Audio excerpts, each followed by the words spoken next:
Мынакей койдун өлгөндөрү. Берде бир 200 баш бар. Пол. Тигине койдун ээси отурат. Моун бүт бирде 200 баш бар. Мо күрткүн ичин бүт кой. Тетерде бир тай жатат. Анын үстүндө ит турган жерде кунан жатат.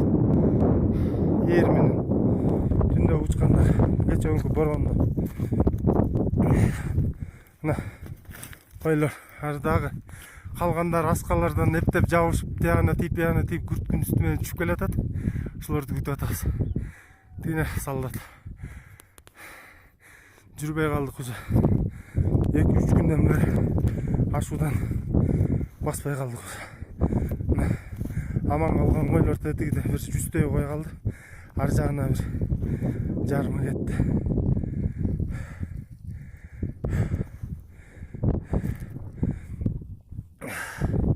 Мон бүт кой.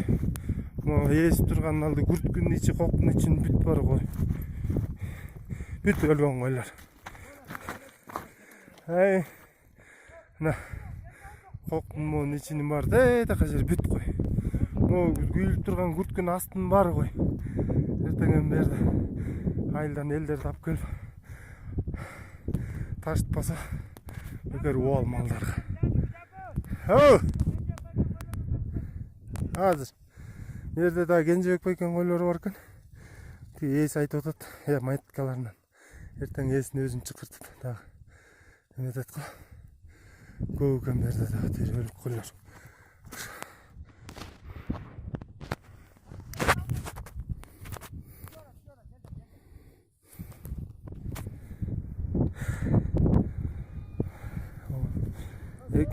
жылдын сентябрдын 7 или 8 точно күнүн эле унутуп койдук уже. Мына койлордун баары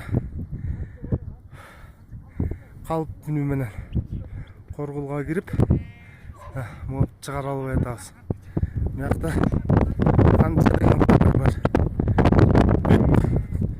Асканын астына кирип чыкпай калды. Тылды жакта учкан койлор бар. Bir 50-60 tay tirüsü de var, ölügü de var. Çek elini böyle. Çek. Çek. Boya çıktı sakın. Çek. Şunday emede kaldık. Bularım var, öletim olarım var uçuk.